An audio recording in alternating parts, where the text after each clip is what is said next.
What's up? I'm Troubleshoot. In my previous video, I spoke about managing permissions in Hytale and using the Essentials plugin, or at least a similar plugin, which allows you access to kits, homes, etc., and Lookup, which manages fine-grained permissions. But in this video, I'm going to be speaking about another pillar of running an actual server with lots of players on it, and that's keeping things backed up more than just having your actual world file backing up every few minutes, which is good to have anyways. In this video, we'll be running through CoreProtect, which allows you to quickly and efficiently log block changes, do rollbacks, and restores. This is created by Hytale, who is the same developer of the actual CoreProtect plugin for Minecraft, and very similarly, this mod with over 1 million downloads is now implemented in Hytale, although of course, not with everything quite just yet. There's going to be lots of bugs, etc., as this was only started about 2.5 weeks ago. So prepare yourselves, let's get into it. But before we do, this video was sponsored by Apex Hosting. If you're looking for a great server partner to host with, then look no further, Apex Hosting is here. Not only do they have top-of-the-line hardware, but when you get a server, you get unlimited slots, great customer support, automated backups, and so much more. Click the first link in the description down below when you're ready to get started with your hassle-free, no port forwarding required, etc. server. Check the top of the page for the current coupon code, which right now is APEX25 for 25% off your first order. But right now, you can actually use code Hytale40 for 40% off a Hytale server. So when you're ready to get started, just choose Get Your Server down here. Then select your server's specs, and in no time, you should have a powerful, dedicated server up and running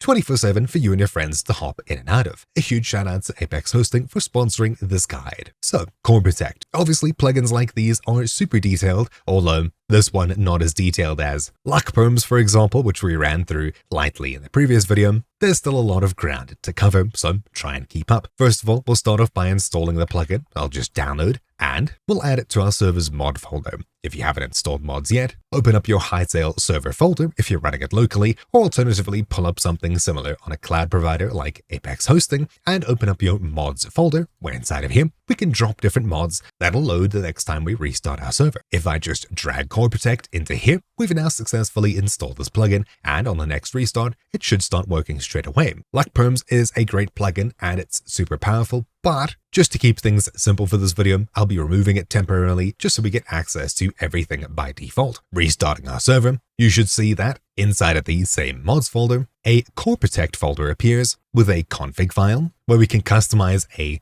MySQL server if you want to host your block backups and similar things in a different place that's not just a regular database file in this folder. We can also change different radiuses as well as what is tracked, like blocks being placed or broken, liquid, interactions with doors, buttons, etc., container interactions, play messages, commands, and down here, an update checker for CoreProtect, as well as verbose, which is turned on by default, which should help you solve different errors and issues, and of course the developer as well if you happen to come across anything, which you should be expecting as this plugin is still pretty early in development, as is everything with Hytale. We've lightly seen what features it gives us just by having a look at the config file, but core features, fast data logging, multi-threaded, low server impact, easy to use command, easy rollbacks and restores in-game anytime, a block inspector, search-based lookup, logs, multi-world support, rollback per player, or globally, certain action types, liquid tracking, etc., etc. These are all of the things that it logs and more. And down here we see the first command we use, which is the core inspect command, or just /co_i for short, which gives us the ability to click a block and see who placed it, right-click to see what block was removed, right-click an interactable item like a chest or a door to see who last used it, and we can press F in a chest to see the recent container transactions. Some very simple things to get started with. So let's grab a door,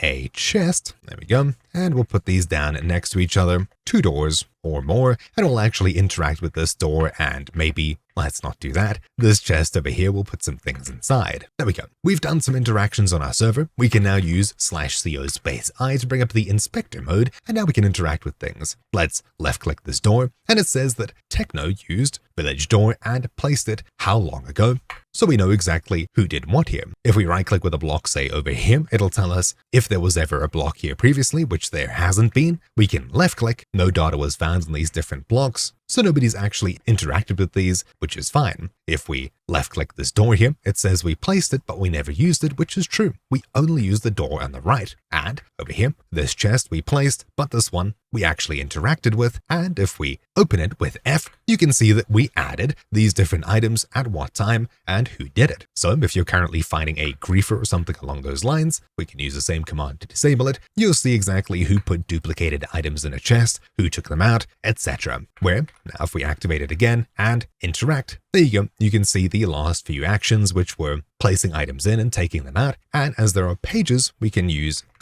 L space a page like page 2, and we can view the entire complete history in chat. That is how powerful this plugin is and how granular it actually gets. But if we click the commands link down here, it'll take us to the CoreProtect documentation, which, remember, a lot of this isn't implemented just yet. Things like rollback and restore should be implemented. So having a look at restore, we can perform a restore using different parameters to undo rollbacks or restore player actions. Now here, I did things a bit backwards. Rollback undoes changes that players make, like griefing, duplicating items, etc. Restore is used to undo those changes and bring back what was there before. I used the restore command when I should have used rollback, but things still change in a similar way. We can use CoRS followed by all these different parameters to specify things. So if we use CoRS here, it tells us to specify a time. So let's T:10M, for example, and this should restore things back to 10 minutes ago where we just placed these doors. And I think we put some items into this chest, interacting. Yeah, I think we did. Let's turn off the inspector. There's a couple of items here. While it seems like it's broken the double chest here into 2 single chests, a block update nearby should reset it back to where it was before. So nothing too crazy has happened there. But literally just as simply as that, we've performed a rollback, which is actually quite crazy. Now traveling out into our beautiful world and wreaking some havoc, let's go ahead and grief with some lava around the place, which should spread down and do some horrible things to the ground below. This will take some time. So, unfortunately, someone has connected to our server and griefed it. They've left a bunch of lava casts around the place and left some dirty blocks down here, running water, etc. Let's go ahead and undo things. First of all, I'll I to enable the inspector, and we can come across to the water. Seeming that we can't interact with it, we'll need to grab a block and right-click where the water is to see the water source. There you go. I placed the water source about a minute ago. What we can do is use the rollback command. Having a look at the docs, right over here, /co-rollback allows us to roll back using user, time, radius, action, and include and exclude flags so we can get different combinations of the first group here. We can use the co-rollback command followed by one of these to do a rollback. So let's say co-rollback user, techno, and let's say T for time in the past 3 minutes. When we hit enter, everything that I've done over the past 3 minutes should be undone. Maybe that wasn't enough. Let's try 10 minutes. And no, things didn't work here. I would assume, particularly what I'm doing here, hasn't been fully fleshed out as CoreProtect is still relatively early in development for Hytale, but this is the exact thing you should be able to roll back if it were to ever happen. Let's try something a bit less liquidy. They've got some beautiful structures here, but what would happen if we were to dismantle some things? Well, we've come over here and we've taken a sizable chunk out of this building. If we I, we can inspect, see exactly who did what here. If we grab a block as these blocks are missing and we place it down, while in inspection mode, we should be able to see who did what last, and as you can see, Techno broke this about 2 minutes ago.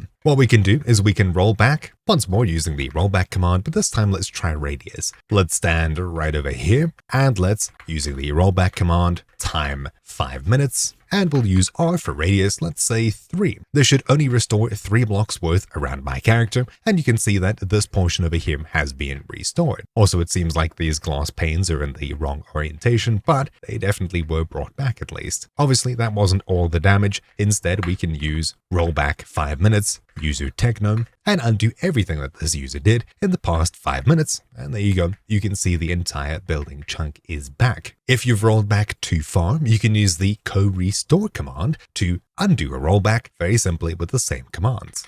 So if we use the restore command, user techno, for the past 10 minutes, when we hit enter, everything that I just undid in the past 10 minutes regarding this user should be redone, and you can see that this byte has been taken out once more. If we do it again, it'll undo the next command, which was that one over there, And of course, we've now gone back 2 steps. As we're tracking a lot of data, you can use the Purge command to clear up older block changes and things like that, as even though we've been playing for a couple of minutes, the file's already 300 kilobytes, which isn't a lot. But if you're playing here for hours and hours with multiple people, you can expect this to be a couple of megs by the end of the day, maybe 100 or so, and by the end of the week, it could be around a gig or more, depending on your server size. So that's what the Purge command is for. If you're not sure what happened where, you can actually use the Lookup command to see everything that certain users did in the past time, radius, etc. So we can /co-lookup, where it should tell us to specify time, let's say time 1 hour, and user technum. Now it says everything that we did in the past hour.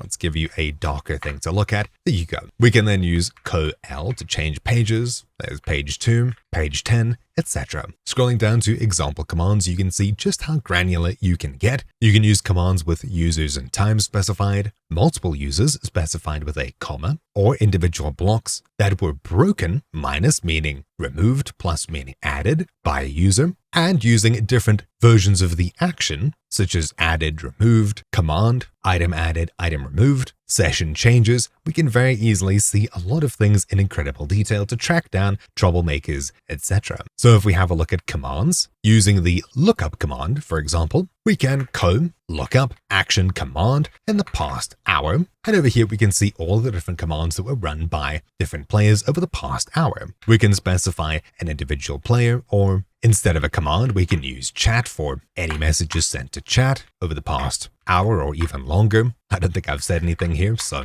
there you go. Trying again. There's our message. This plugin is still pretty early in development. While I wasn't able to undo lava cast griefs, this plugin is particularly made to undo griefing, so things like that should most definitely be handled at some stage in the future if they aren't already handled and I'm just not using things as expected by the developers. But there you go. I would highly recommend checking out CoreProtect, especially if you're running a larger server where you want to protect what's most important to you. So hopefully this quick crash course guide helped you. A special thank you to Apex Hosting for sponsoring this guide. Mine has been Troubleshoot, and I'll see you all next time. Ciao.